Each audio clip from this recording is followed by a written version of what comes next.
Got some news on the MPJ front. Bones Highland's got a shoe deal. I have trade whispers for you. And Jokic is on the injury report. Yikes. This is Locked On Nuggets.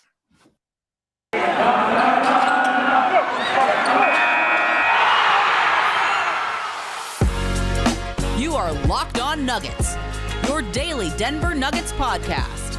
Part of the Locked On Podcast Network, your team every day. Welcome to Locked On Nuggets, your daily Denver Nuggets podcast, part of the Locked On Network, your team every day. Thanks for making this your first listen each and every day. We're free and available on all platforms. Appreciate everyone who has signed up and subscribed to our YouTube channel. That is the best way for you to support the show. Just go to YouTube. At? Have you looked? I haven't looked. What's our number? I'm gonna look right now. You keep going. I'm gonna take a peek. We appreciate you joining our YouTube channel. Subscribe, turn on notifications. You can join the show, talk in the chat. We had a lively chat last night. Appreciate everybody stopping by. On today's show, we're going to talk about an update on Michael Porter Jr., a little bit of an update. The Nuggets applying for and being granted a disabled player exception. We are going to talk about Bones Highland getting a shoe deal. We are going to talk about trade rumors. I have some trade stuff for you. And we're going to touch on Nikola Jokic's popping up on the injury report for the Minnesota game, as well as a preview of the Wolves and Jazz game, and maybe some MVP talk because Adam and I spent like 35 minutes talking about it before we went on the air. And we're like, this is good content that we probably should have shared. My name is Matt Moore. I'm the senior NBA writer for the Action Network and the Nuggets insider for 104.3 The Fan in Denver. He's Adam Mares. He's director of content for DMVR. Check out his work at thedmvr.com, including Harrison Wynn's excellent Wind Chimes column today, which had lots of good information about all sorts of things. Check that out at thedmvr.com. We'll start today with news. This morning, Shams Charania of The Athletic reported that the Nuggets have been granted a disabled player exception. This allows them to sign a player and not have it count against the cap if the player that they are replacing is not eligible through June 15th. There was a lot of consternation when this came out because it was essentially taken as like, oh, they've applied for a disabled player exception, so MPJ must be out for the season. That was the implication that was taken. So I followed up and I reported, I think I was like 35 seconds ahead of Harrison, and then Harrison reported, and then Mike Singer reported, and then Mike gave credit to Harrison. That's fine. And then, but the synopsis of this is, talking to Nugget sources, this does not mean that Michael Porter Jr. cannot return this season. This is a no risk move for them. If they sign a player using the exception and he counts against the cap, they pay a small amount of tax on it. There's a number of ways that they can use this. They can use it in trade for a very small player. They can use it to sign a player that's been waived. Just to clarify, because it is you, Matt, you're not talking about a short player. You're just saying a player on a small contract. I just had to clarify that. They can use it in certain key situations. They can use it to trade a small player in various aspects. It's complicated. One thing you should know, you cannot apply this with any other. You cannot trade for another exception is the biggest way to look at this. So you can't sign a player or you just keep this exception and then use it. Like you can't add JaMychal Green and this exception and then trade for like a $13 million player. That won't work. So there's very limited ways this can be used, but the consensus I got was, while there is still unlikely that Michael Porter Jr. returns this season, this move does not have anything to do with that. This was a low-cost move that allows them more flexibility going into the trade deadline in the event that Porter does not return this season. Right. Yeah, it's a setting the table one. And this is some behind stuff.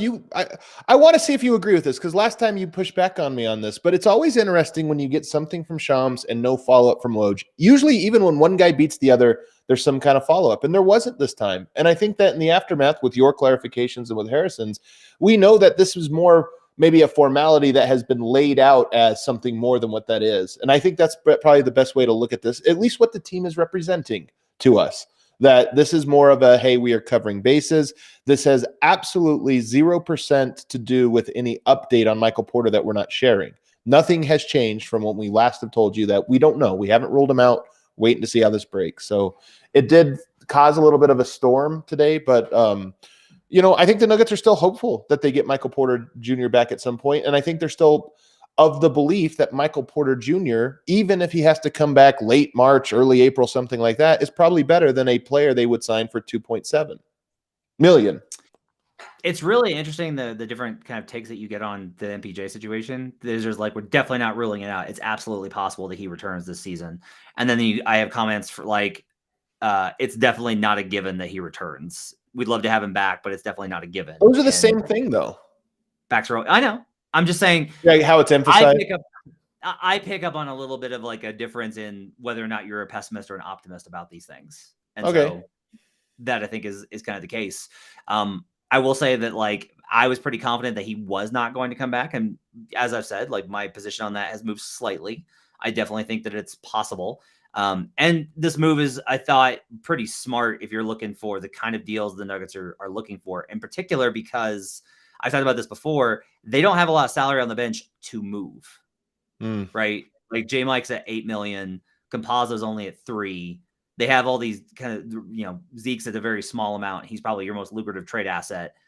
There's all these kind of things. And so the DPE does allow you can trade them with a player, but it's got to be in return for a player that's not on exception. So like there's a number of players that just immediately rules out. They may not wind up using this exception.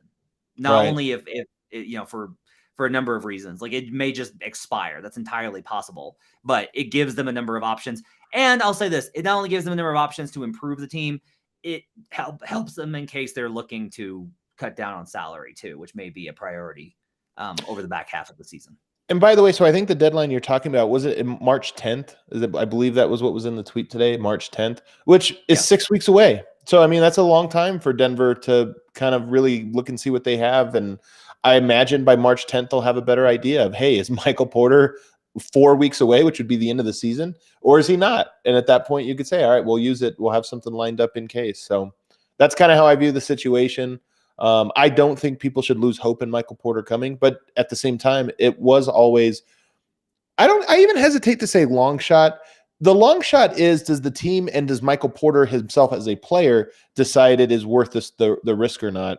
And by the way, there's a two-way risk. We always think of risk as we don't want to injure him, but there's another risk here. And that is, does Denver have a real chance of winning the championship this year? And can you be too cautious if you feel like, hey, actually doctors are telling us the risk for re-injury or this or that are low. Michael Porter wants to come back because the window's open. So it's a double-sided risk. But I keep going back to on this very show when I had Dr. B on, when the injuries was first happening and he was laying out all the options, including surgery. He mentioned that that the time frame allowed it for him to be cleared to play, and that football players in the past have come back in that time frame and played football. So that's the only reason I look at this and go, I don't know. We'll it's at least possible. A couple things more on the disabled player exception. They can sign a player on waivers who's in the last season of his contract only, who's making no more than 50% of the disabled player's salary or the amount of the non-taxpayer mid-level exception, whichever is less. That's jargon. So let me put that in like real context. That's a buyout. If somebody is bought out and waived, then the Nuggets can use this exception to pick them up, and it won't count against the cap, and it allows them to add a player of more salary because MPJ's draft, like his salary even before the extension, is going to be higher than most of those players. So that's a good use of how they could use it. Also notable, if the disabled player comes back sooner than expected, he may be activated immediately, and the replacement player is not affected. They were granted that exception, and it is not affected by whether or not MPJ comes back. There you go. I guess my only other question for you is, and we'll talk a little bit more about this in the second segment, what do the Nuggets need? What do you think the Nuggets need on the roster? Was that rhetorical to lead into segment 2, or are you asking me to answer that? We'll talk about that on the other side of the break.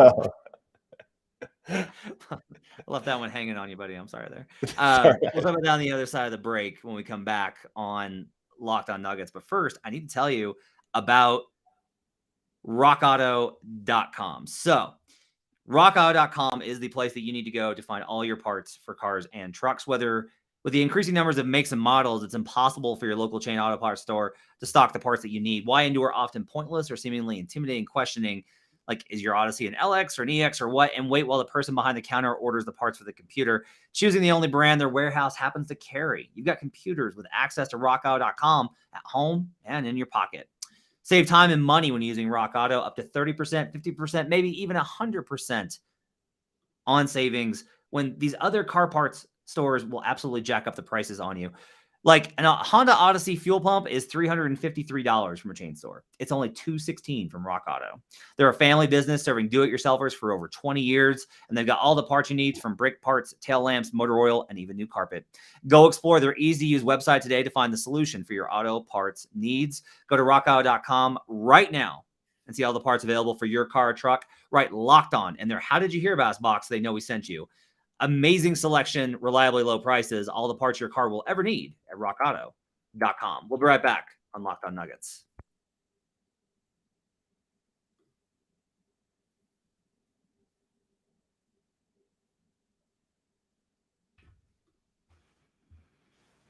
Back here on Locked On Nuggets. Thanks for making us your first listen each and every day. Matt Moore alongside Adam Mares breaking down stuff with MPJ. We have other stuff to get to. You want to do some trade talk? Want to do some trade whispers? Want to do some trade discussion here, Mares? Let's hear it. All right. So first off, Harrison mentioned that the New York Knicks had sent in his Wind Chimes column, which you can find at thednvr.com, that the Knicks had sent a pro scout out to a personnel scout rather to the Nuggets and with a keen eye. It's not unusual, right? Teams send guys everywhere. I will say oftentimes, like, there's a professional scout that lives in Denver who works for another organization, and he just comes to every single game. So, but the Knicks typically don't, and so they did send somebody out there. Kick the tires. I will tell you that Alec Burks is seen as too expensive. So anybody that's looking for Alec Burks is probably not going to get it. The Harrison reported this, and this is what I've heard too. Wing is like where it's at, and everybody's trying to find like the right fit for this. I personally think that everybody's kind of looking a little bit too high in terms of the value. Like, this is what typically happens is, like, if a team's in a trade market, or if they're just like, even if they're not, just like whoever, like the name like Justin Holiday is like brought up a lot. And I kind of look at Justin Holiday and I go like, I don't know if that's a price range that they're going to be able to get into. I want to pose this question for you very specifically. Is trading Zeke Naji worth an upgrade for you? No. I mean, it depends on who the player is, of course, and also their contract. But for like a 1-year playoff run, no, I don't think so. Let me ask you this one. Bones Highland, to me, who I really like and I love his upside, I am more worried about him in a playoffs by a wide margin than I am about Zeke Naji. Like, Bones is a guy that I think can really help Denver get through the regular season, and I think in a playoffs will be very hard for him, a la Michael Porter, his rookie season, his first season playing. I think Zeke Naji, one, his job is more narrow. Like, it's easier for him to be, like, he doesn't have the ball in his hands. He can have a good game with 2 field goal attempts. Zeke Naji guards well. He's low mistake, and he shoots the 3 ball. So, to me, I actually think he has a role in a playoff series. This is tough. I think I kind of lean towards you. I think I've thought a lot about this today, and I think I lean towards where you're at with this.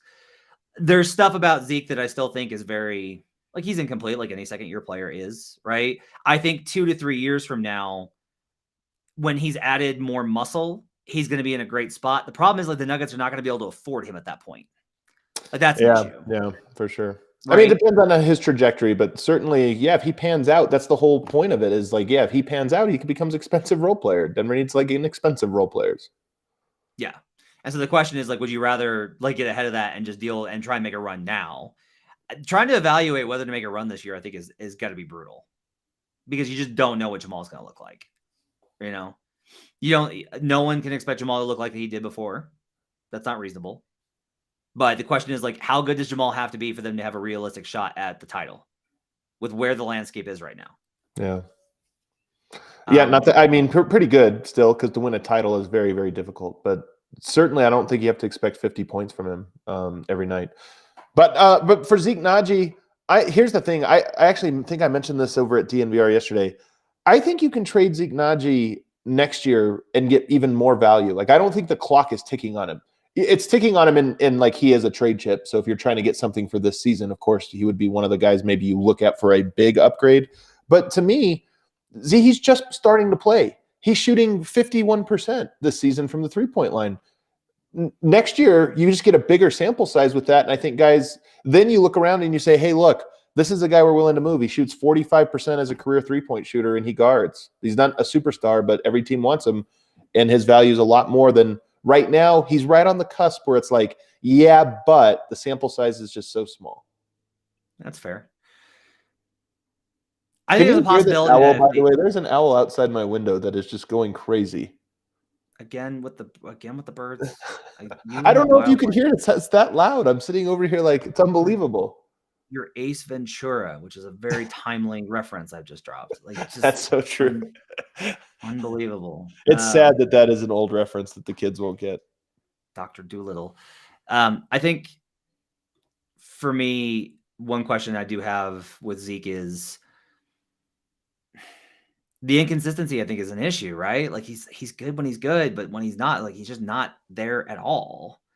And in a playoff series, like that'll get you yanked, right? Like he can't be non-existent, because when he's non-existent, I think when he's non-existent, he's a negative.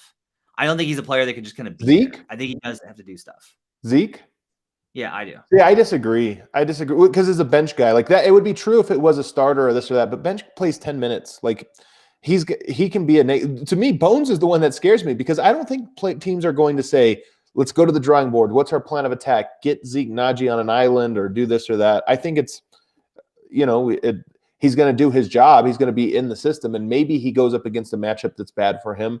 But that would be more of a specific thing. Whereas I think Bones Highland, almost every team might look at that and say, here's some things he struggles with. Here are the holes in his game, and they need him as a ball handler, and we're going to make this thing hard for him and really exploit it. So some of it is role. Zeke's role is so minimal and Bones is so important. And then some of it is just the strengths and weaknesses. Zeke's strengths are here, weaknesses here. Bones' strengths are here, weaknesses way down here. Yeah, I mean, you can't you can't do anything with Bones because the upside is too high. Like if he turns into he's a 3-level scorer.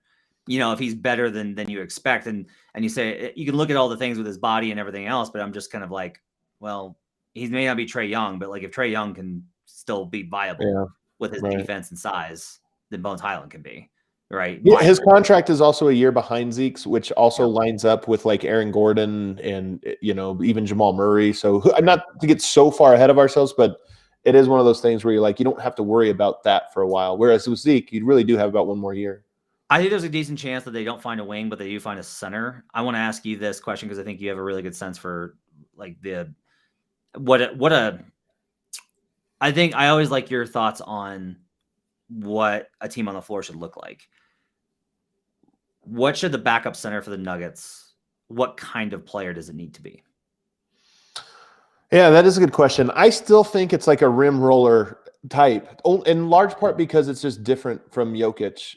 It's so different from Jokic, and I think it's easier to work with in a lot of ways for the second unit for a point guard. So somebody that puts pressure on the rim, can offensive rebound, and then can protect the rim on the defensive end would probably be my bet, which is funny because it's what Denver had last year and they didn't use it. Not that everyone isn't better about that. Boy, I've never seen so many people upset about JaVale McGee not being used. So I don't think they can afford Rashawn Holmes. Yeah, he's good. Like he's good. Rashawn Holmes is a really good player. I'm looking at total points as the pick and roll man this season. That's wow. On Synergy. I'm trying to find like a fit. Daniel Tice is 26th. Everyone I know doesn't like that fit. What are your thoughts on Tice as a potential option? Because the Rockets will give him up for almost nothing. Really? I mean, he's a good player, so I'm a little bit surprised by that. Like Tice would be a good backup center, I think. I'm surprised nobody wants him. Is he hurt? Is there something I don't know about him? He's not a great role man. Pick and pop. He does not like he's not a lob threat. He's just like a solid big man. I think that there's a lot of reasons for being frustrated. Philip Andrew Sohn mentions Alex Len. That's actually I think Len would be an excellent fit I think he's another one that I think is good. Again, like you're talking about a guy that just like doesn't, is a 0, not a plus. Just like, hey, can he do some things out there and not get hurt? Yeah. And then in a playoff series, he might not play. Like in playoffs, this backup center becomes even less important. But even if he does, it's for 10 minutes. I mean, Jokic's playing 38 minutes a game in the playoffs. Do you know who averages the 28th? And this is okay. Let me rephrase this. You will be surprised at who averages the 28th most points per game out of pick and roll as the big man.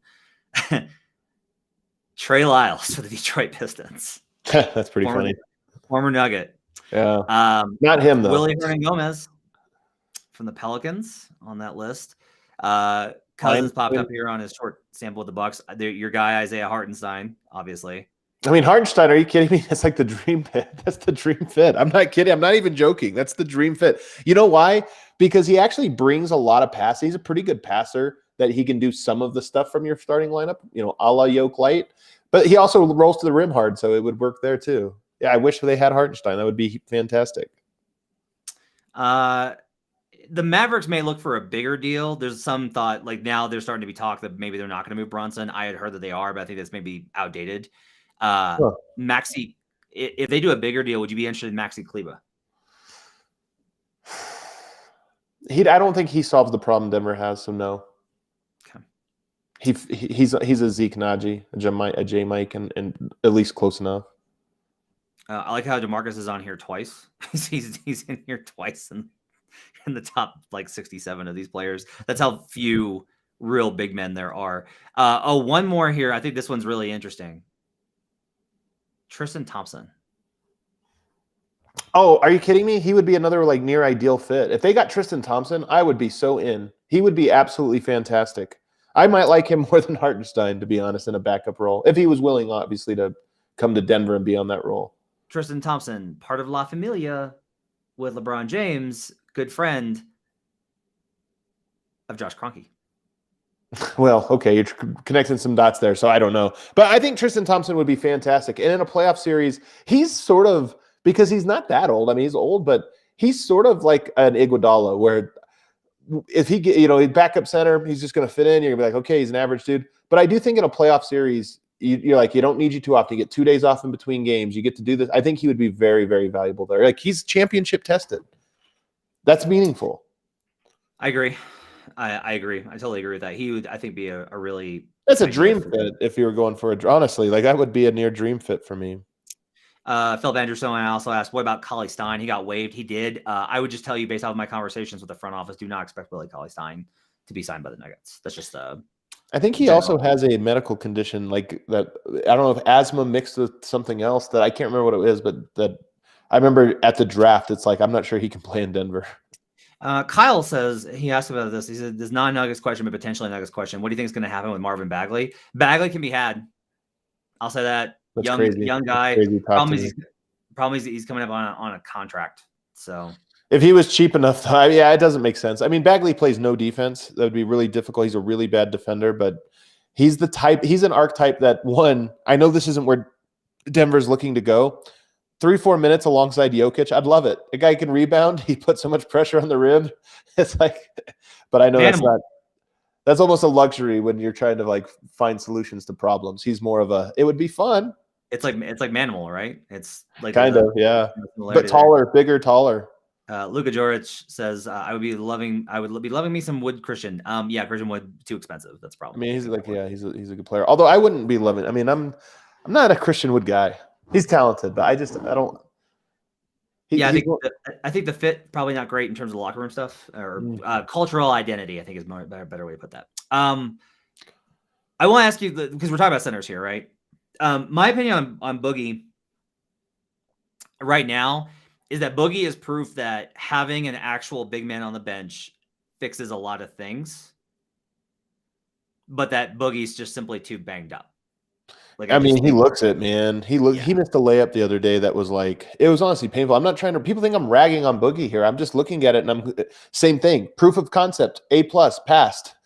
Actual example, I'm not sure that's the guy. We just know that you need a guy and he's doing it. And maybe he bounces back. Honestly, part of why you reported this, part of why they delayed on signing him was they were trying to allow him to get healthy. Maybe it was too soon. And maybe the Yeah. team started winning, and they're like, you know what? Let's let him rest if we're going to keep him for the rest of the year and see. Because I'm with you. I think Boogie can be better than what he showed. He was not very good. That was my point. Griff Black asked, what about Bryant or Harold? The Wizards have too many centers. The Wizards are absolutely open to like a billion deals. Like everyone's on the table right now, especially Spencer Dinwiddie. If you want Spencer Dinwiddie, by God, you can go get Spencer Dinwiddie. My thought going in, the idea that I'd heard was they love Gafford. We'll see what Thomas Bryant looks like when he comes back. Now it sounds like they've flipped and they're like, no, we like Thomas Bryant. They don't know what to do kind of with Montrez for a number of reasons. No surprise there. And it sounds like Gafford might be gettable. Gafford, I think, is in approximately the same range. So like that might be a good deal that will work. Like Daniel Gafford off the bench would be pretty much perfect. Like that's a really good fit. Interesting. I don't know his game well enough to really make a comment. I do agree with Kyle here in the comments. Says the Nuggets ever going to make a run? They need someone to stop elite guards and not be a negative on the offensive end. Strong agree. I don't know who that guy is, but to me, that's why the center thing. I said Boogie's proof of concept, even though he's been bad, might not matter that much. Like maybe if you can roll with Boogie for a cheap deal or whatever, but if you really want to make an imprint, especially this season, I do think you need a defensive ace, and I don't know who that is. I'm a little confused why it's not Davon Reed. Yeah, I would love to see more of that. I would love to see more of Davon Reed and see. But if I were to ask you, like, money on the line, is Davon Reed stopping or even slowing Donovan Mitchell? Is he slowing? Just go through the list: Chris Paul or Booker or any of those guys. Yeah, I just think about defense so much differently after doing the show with you for 3 years. I just think about defense so much differently in terms of, for me, it's just about, can you solve the problem, right? Like, I don't know. I don't think anybody's stopping Chris Paul. They don't stop him. They don't stop him. I'm just saying, can you slow him? It's the same with Jokic. Like when guys talk about like, oh, this is my thing about Ayton is I'm like, Ayton's not a Jokic shutdown guy, and I don't even know that he's like a Jokic stop guy, like a slow down guy. There's only 2 or 3 of those guys in the entire NBA, and it's the same with Chris Paul or Devin Booker. Like, there's not that many guys that can slow him down. Is there one of those guys that you can get? Is Davon Reed one of them? I don't think so. Kyle asked twice about Lou Dort. There's no way. Too good, man. Are you kidding me? He's really good. He can shoot now. He's an elite defender. Like, he's part of OKC's core for the future. Lou Dort's like a really good player. You'd have to give up real assets to get Lou Dort. OKC is like basically what they've done is they've accumulated a bunch of like really, really good players that can contribute to a title team and given them no shooting and made sure to manage their minutes so that there's nothing there. Ooh, Jim B says Marcus Smart. That one's interesting. That's interesting. So if Alec Burks is too expensive, I think Marcus Smart's too expensive. I just don't think they can make the money work. I'm surprised you like Marcus Smart. He almost reminds me of like a taller Facu. I don't like Marcus. I'm not a big Marcus Smart guy. He can be a good defender. You like Facu, so I don't know how to process the statement. I only like Facu because you frame the conversation in a way that makes it like you had to be on one side of the tracks here or the other. Like Facu is always the third guard. He's always on a roster that I think is really, really not designed for him. It makes him look terrible. I think Smart, he's a great defender and he's switchable. Here's the biggest problem with Smart, honestly, is just like he would not be content being 6th guy. He just still wouldn't. Yeah. He just wouldn't be. Yeah. Let's take a break. We'll come back. We'll talk Bones Highland shoe deal. We'll talk about the Nuggets injury report, some of the concerns there, and we'll have a conversation about the Jazz and the Wolves games coming up next. But first, Adam, do you happen to have gotten the note that I sent you in the private chat? No, I did. Okay. We're going to take a break, but I do want to tell you about Bet Online while Adam pulls up something real quick. So, I don't understand your note then. There might be less football being played, but betonline.net has way more odds and info for this playoff season. From scores, totals, player performance props to where the next fired coach is going to land, BetOnline is the #1 spot for all things NFL betting in 2022. Can get all of your bets in on the big game. I think it's so funny that nobody can use like the branded framing of it. I always think that's really hilarious. I think I kind of lean towards Bengals. That's like my early lean, right? I like the Rams a lot, but the Bengals are +4, and I think there's probably value on that. I'll probably be on the Bengals in that game. It's not just football, though. BetOnline.net's basketball, hockey, boxing, UFC odds coverage is the best in the business. From sports right down to your favorite Vegas casino games, BetOnline is your #1 online wagering destination. BetOnline, the fastest and easiest way to wager on all your favorite sports and play your favorite games. BetOnline, where the game starts. Adam, do you happen to have? I do. I'll also tell you guys about TurboTax. People think unusual circumstances mean complicated taxes, but for TurboTax Live experts, that's what makes things interesting. We all have unique lives, whether you're invested in crypto for the first time this year, own an up-and-coming small business, or are raising rambunctious twins. Luckily, TurboTax Live has experts who can answer your questions, walk you through the whole process, or do your taxes for you from start to finish.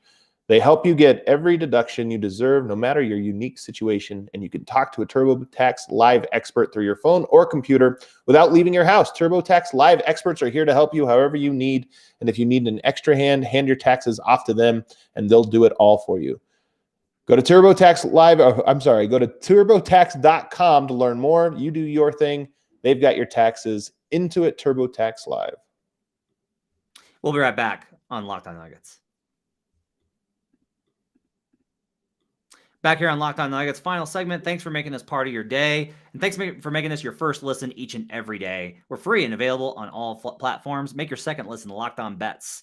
Your boy Q, Lee Sterling, giving you expert analysis and handicapping on all things to bet daily. Check it out. Locked On Bets podcast, wherever you get podcasts. Final segment here with Adam Mares, wrapping up on a Tuesday night with the Nuggets off for one night. Nikola Jokic popped up on the injury report, Adam. He's got a sore toe. Is that right? Toe soreness? Toe, yeah. This is a weird one. So he's questionable. And I think that you and I are very primed to be like, oh, things are going so well. Jokic pops up on the injury report. Oh, God. Of course, yeah. I think one thought here, like, he's listed as questionable. He might play. I talked about it a lot. I wouldn't mind Jokic resting a game here just because this is a lot. 6 games in 9 days when they're all said and done. So you get a little bit of a break here. Even if you lose, your record is in a good place. Look at the big picture. I think it's smart.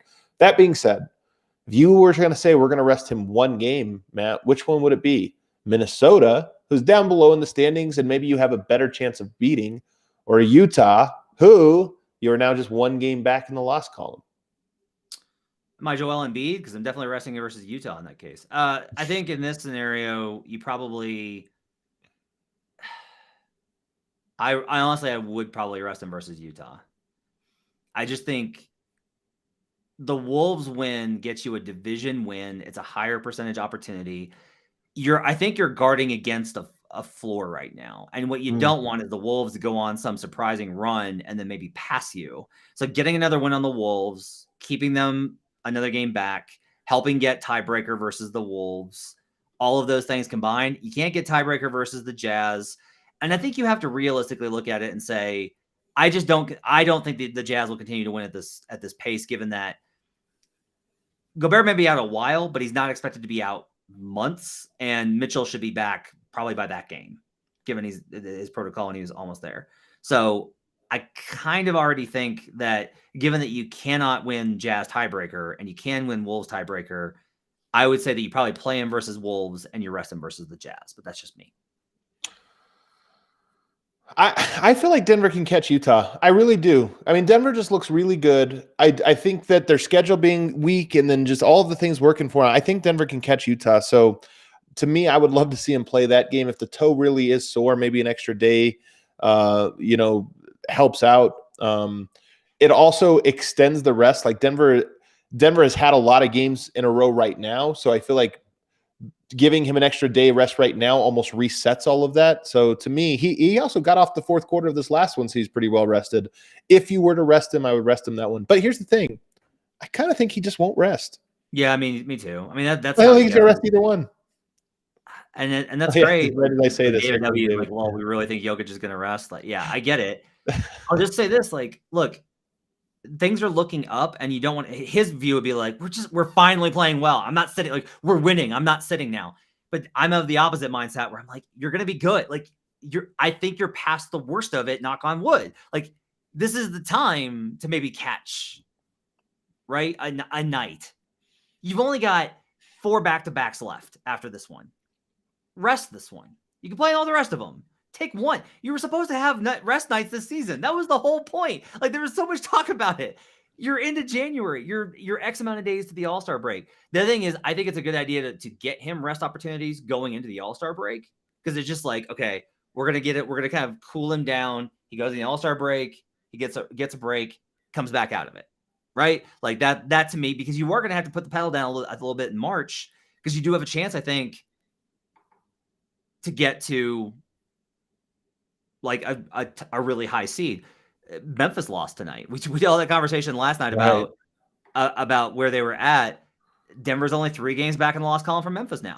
Well, so 538, which I think usually does the best projections, has a couple interesting things here. One, when they talk about projected records, they actually have Denver as the 5th best record in the West, behind Utah by a single game. And by the way, that would probably flip. I'm guessing 538 has Utah winning on tomorrow night, so that would swap. But they also, and the craziest thing is, chance of winning the finals, Nuggets have the 4th best odds by their metric. I know those things can be flawed, but that number has gone up a lot over this last little stretch here. It's just, again, 8% that's a good percentage. Denver in their history, their 55-year history, have reached, I know 538 wasn't around in 1976, but if it were, I don't know that they would be at 58. They would be at 8% more than maybe a half dozen times. You want to know? I'll just say this: I'm really glad to hear this enthusiasm from you. Like, it's nice to hear you back in. It's nice to hear you like excited about the team and the direction, and to watch them play basketball. It's good. I told you we were before we recorded and we were doing this MVP thing. I've always been the highest person on Jokic, and I just keep getting. I'm at this very moment more confident in him than I've ever been. He's just playing such perfect basketball. You go back and rewatch these games, and like, you watch it live and you catch it all, but then you rewatch it and you're just like, I can't believe all the little things he's doing on a court right now, and so comfortable and so in control, that I honestly believe he's the best player in the league. And I honestly believe that the margin for error with him is pretty wide. Now, unfortunately, Denver has, with injuries and stuff, exceeded that margin at the moment. But I just am so confident that he just really does make me think anything's possible in a way I've never thought before. If I call Facu Campazzo the margin, is that going to? Look, I think. Look, I do all the MVP stuff, and I try and be objective, and I care a lot about it. I care a lot about doing it well. That's the better thing. Yeah. I don't actually care who wins. I care about doing the job right. I decided a long time ago that I was going to care about the process of goes in the history books. It's how we remember the league. Well, hopefully one of those books will be mine someday. But I'll say this: to me, I don't mind if somebody says Joel Embiid's the MVP. I don't mind if they say Steph Curry, even after the slump. These are all great players having great seasons. Like, to me, honestly, Kevin Durant had a pretty freaking awesome argument for it before he got hurt. The one thing I do not like is when there's this discussion of the best players in the game and Jokic is excluded. Jokic is one of the best players in the NBA. He is a top 5 player in the NBA. He's a top 3 player in the NBA. Like, for me right now, all around performance, it is Kevin Durant, Giannis Antetokounmpo, Nikola Jokic. Not a Nuggets fan, but watching him night in, night out, having watched Kevin Durant's career, seeing what Giannis does every night, those are the only guys playing at that level that do that much for their teams every single possession. I mean, Giannis has been battle tested. I mean, he won a championship last year, and he had to push himself to his limits to do it. And obviously Kevin Durant, similar things. I just watch Jokic right now, and of course it's regular season stuff, and we've seen it in the playoffs too, but regular season this year, and I just go, he's so much better than he was last year. And right now, he's so good that there's just very few times where I'm like, oh, he didn't do enough. It's just he always does as much as you could possibly fathom a player doing on the court. Nobody can stop him. It takes 5 guys working in concert to force the ball to the least favorable guy who just might miss it or something like that. But like, nobody can stop him. Yeah, there's no matchup. Like, it used to be like, oh, springy guys, and now it's just like, nope, they're toast. Oh, but maybe like big powerful easy toast guys. though. Easy toast too. It's not like, oh, that's the guy that gives him problems, but he keeps rising above it. It's like, no, he just solved all the equations. Would like to see him kick Ayton's ass. That would be good. That would be good for him. I mean, he kind of did in game 1 of this year. Yeah, that's true. That's a good point. That's a really good point. Question in the comments about Jamal's. I don't want to. Kyle says I don't want to rush Murray at all, but is there any rumblings of a Murray timetable because the original hope was late? He's been in Murray. COVID. He's had COVID and been dealing with that. So I think Murray's been off the grid from the team.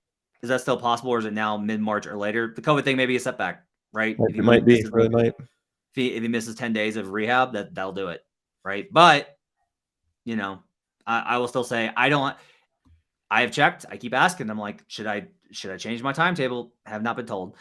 I may want to be wrong, right? We're here, and it's not like, oh, he's like really close, and you want him to be really close with like 2 weeks before the date, and he's not at all really close. So I could be wrong, but I will just say that like I can say I think the idea that he won't return this season seems preposterous to me. Well, I also think it's really funny that everyone watches his warm-ups and goes through has a different idea. Like some people watch his warm-ups and they're like, oh no, there's no way. And then some people watch his warm-ups and they're like, boy, he looks really good. I don't think you can take too much away from those. I mean, who knows? We'll see. I don't know what the time frame is for him. I don't know what it is. I hope we start to hear. I will say the Nuggets have a lot of home games. I think after Wednesday, they have 19 home games, 12 road games. They'll be home a lot.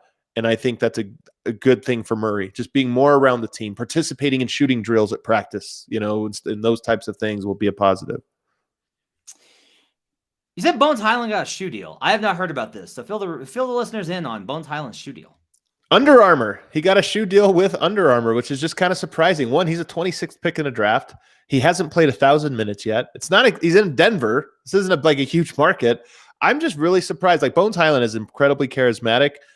I see that. And I don't know if you're like a sneaker guy, but I'm just a little bit surprised that he got a deal. And I'm curious just I'm curious how people just must be a little bit higher on his upside to be getting a shoe deal with Under Armour.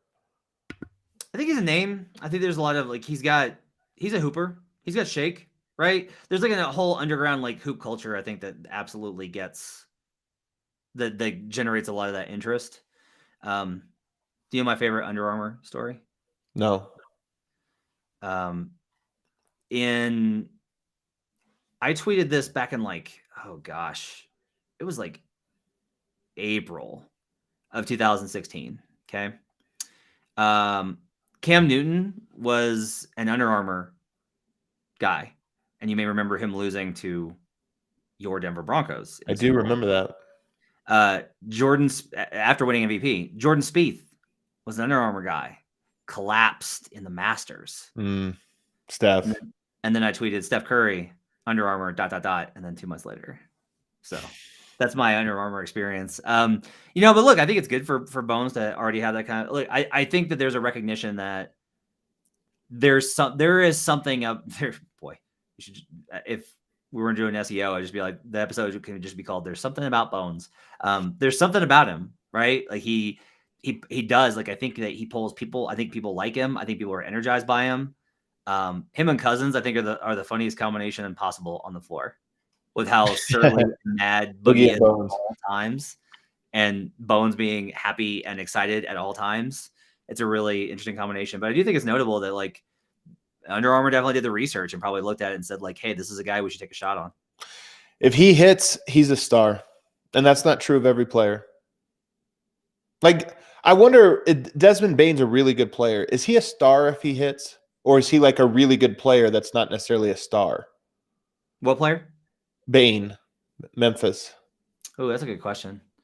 You know what I mean? And I'm not trying to take away from him. I'm just saying his personality, his game, all of that stuff. I don't know if it lends to him being marquee guy. Whereas a Bones Highland, charismatic guy. I guess I would ask you this. Do you think Chris Middleton's a star? Yeah, exactly. Chris Middleton. Yep, exactly. Great player, but not a star in that way that people are I need to get the new Middletons. Yeah. But Mid's also, but that's the thing is he's awesome. He's totally awesome. Mid's the kind of player I love. I've loved Mid's entire career. Was so happy he won a title. Kyle says I'll forever be scared of watching Murray and Porter play basketball now. Yeah, you're gonna have to get used to that. Every time that they go down on the floor, you're gonna gasp. That's just sports, man. This is how it is. So, all right. Oh, let's real quickly. We talked about the rest schedule. I think they probably beat the Wolves. The Wolves are good. They're better. They almost beat the Nuggets earlier this season, but I think Denver's rolling. If Yoke plays, They beat the Nuggets. If you remember, Anthony Edwards had 10 3-pointers. Yep. But I think probably if Yoke plays, the Nuggets win that one. I don't see any scenario no, I'll take that back. If Gobert's still out, which he very well may be, I think the Nuggets can win that game. Yeah, I mean, I don't know. Back-to-back 6-game on the road, like whatever. But sometimes I will just say this: Denver has a rhythm going. I think they're hyper confident. If Yoke plays, I would not count them out having a good shooting game again tomorrow, just because they're really good. Wolves without D'Lo. Nino Vincent Heneguen in the comments says Wolves without D'Lo. Do you know that their record without D'Lo is absolutely horrific? This numbers. So these are the type of numbers that when they happen, I then have to explain why I care about plus minus, and it's really annoying because I'm like, look, like this is to me, it's a perfect example of it about why plus minus is sometimes valuable beyond the obvious things. You can look at Nikola Jokic's plus minus and go like, oh, that makes sense. Like, look at how good he is. This is like how good he is quantified. D'Angelo Russell has the best on-court net rating for the Minnesota Timberwolves. He has the worst off-court net rating for the Timberwolves, which means they lose the most when he's off the court and win the most when he's on. Of course. And that's wild, right? And it's all on defense too, which makes zero sense. But it's just one of those things where, for whatever reason, the Wolves don't work unless D'Lo's on the court. It's weird, but it's just true. They just don't work unless D'Lo's on the court. So that makes their odds of winning that game even better. I'll share this stat just because you're bringing up the plus minus. Jokic right now is third in the NBA in raw plus minus, meaning when he's on the court, the Nuggets have outscored opponents by 333 points. Next, behind him is Chris Paul, who has played 5 more games and has a 40-9 record. It's just insane. The Nuggets have won more with Jokic on the court than the Suns have with Chris Paul on the court. That's an insane stat. And Chris Paul's played 5 more games. It's going to be great when you and I are 70 and if the world survives and I get to listen to you just yelling at some whippersnapper. Oh, I can't wait. A reporter that says like, well, this guy's probably the best player in Nuggets history. Oh, I'm totally going to be that guy. I remember the old timers when I talk to him, I'd say, who's the best player? That's Bob Cousy. Score 50 points in today's game. That's going to be me. I'm going to say, Nikola Jokic is better than Michael Jordan Jr. I'm telling you. All right. That's going to wrap it up for Locked On Nuggets. Thanks for joining us and making us part of your day. Hope you guys have a great week. We will see you again tomorrow night after the game. We'll have post-game show. We'll hit it up on Twitter so you guys can join the show. Subscribe to YouTube. Best way to support the show. Join the party. Get your questions answered. 1.3. So we're getting closer, man. We're getting closer to my prediction, 2,000. Make me right, people. Come on. Yeah, I don't think that's going to happen. So, but maybe we'll see. I'm a hater. We will talk to you guys again tomorrow night. Thanks so much for joining us. We'll see you